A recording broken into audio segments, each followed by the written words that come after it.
Good day guys! Good morning sa inyo lahat. This is Coach Carl, another day, no? So, ngayon, i-update ko po kayo dun sa nangyari sa aking funded account, dun sa 5% broker natin, no? So, titignan natin ano nangyari dun sa second step nung aking challenge.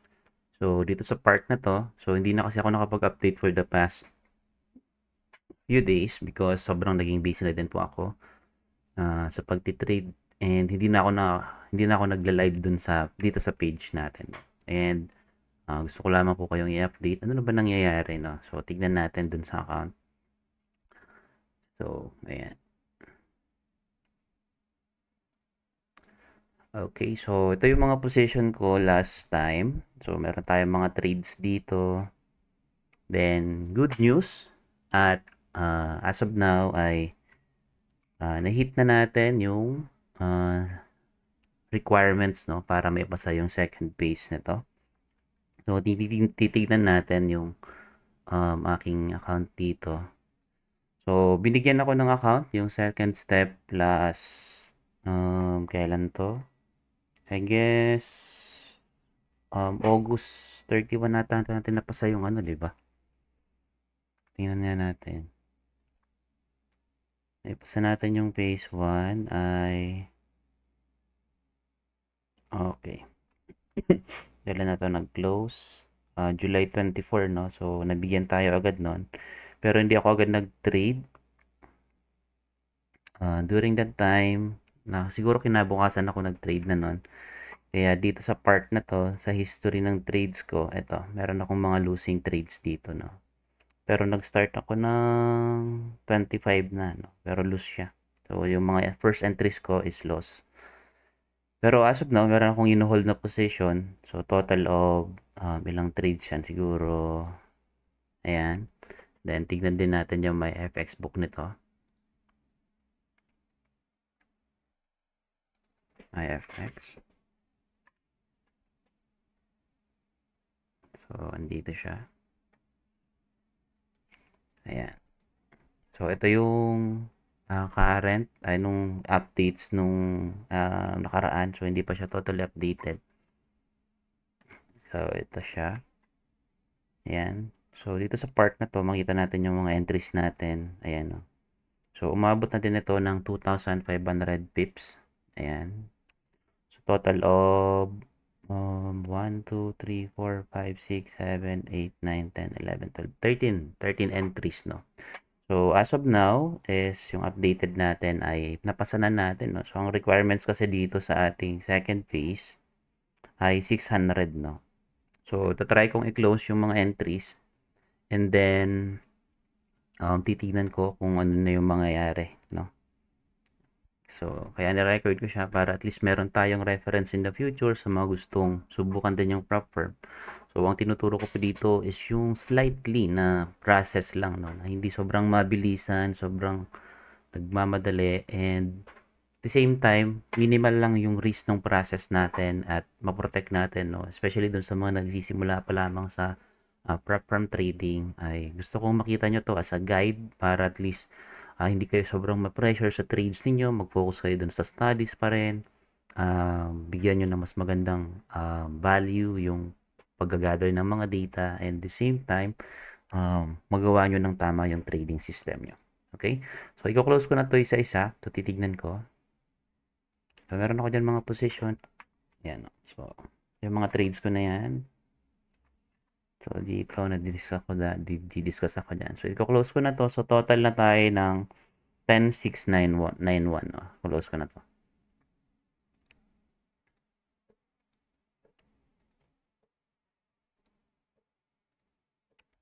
Ayan.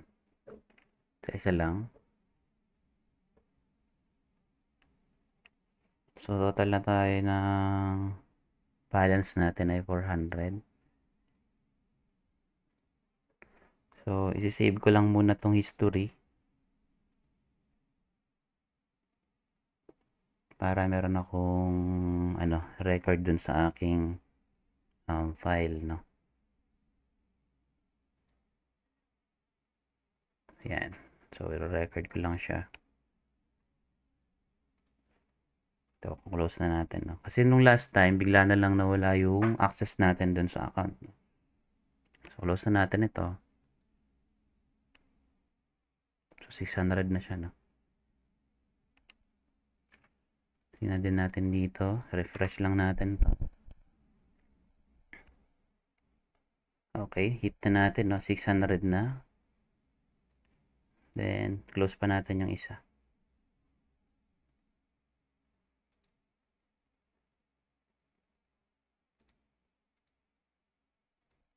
Close na natin yung mga position natin. Tapos dito, ano na kaya mangyayari? Tingnan natin.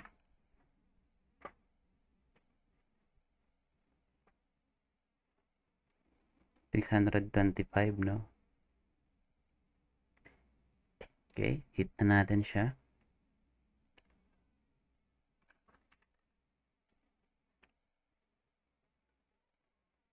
Okay, total of 687. Ano yung nangyari dun sa isang account na? May access pa naman tayo. Titignan natin.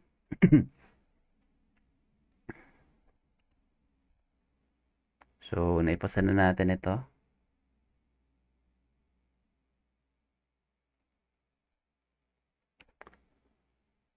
Then, hintayin na lang natin, no?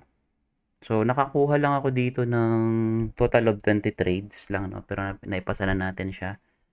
Dun sa isang account natin, total siya ng...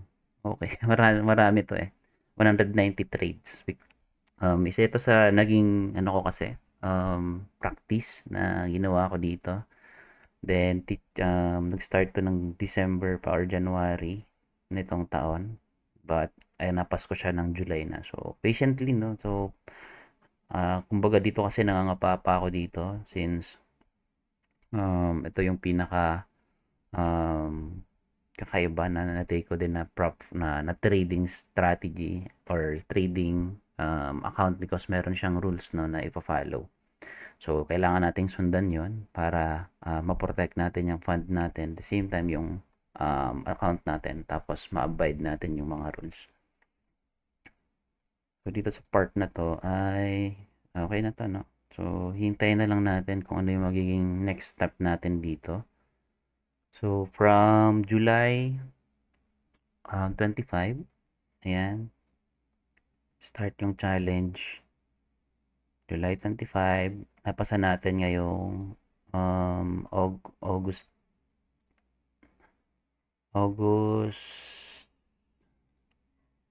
5, no? So, 10 days din. So, hintayin na lang natin. Alright. So, continuous pa rin naman. Titingnan natin, no? So, dito sa part na to ay titignan natin. Ito yung history niya. Ulitin ko to. So, ito yung history ng trades natin. So, from the very beginning of my trades dito ay losses siya, no? Pero, nakakita tayo ng magandang opportunity. Then, na-maximize natin or na-leverage natin yung mga positions natin here. Then, ayun.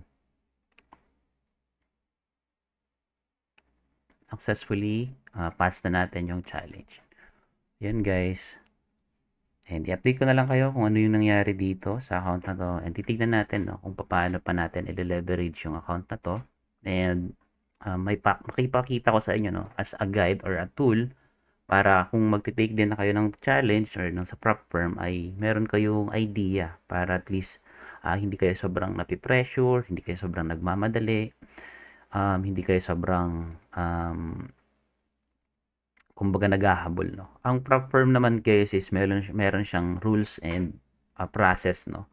Kasi even kahit mapasya mo siya ng sobrang dali, no, ang pinaka kailangan mo diyan makuha talaga ay yung consistency and yung profitability. Kasi hindi lang naman basta napas mo lang siya eh. Ang major objective mo diyan or goal mo ay makapag produce ka ng profit consistently para makapag-withdraw ka. Hindi naman nagtatapos lang yung prop firm sa napasa mo lang. Okay? So, pinaka-importante dyan or essential ay consistency, profitability, at dapat hindi ka sobrang pagod sa ginagawa mo sa trading, especially dun sa prop firm, and magawa mo siya ng mas maayos. Okay? I guess that would be all, guys, for today's video.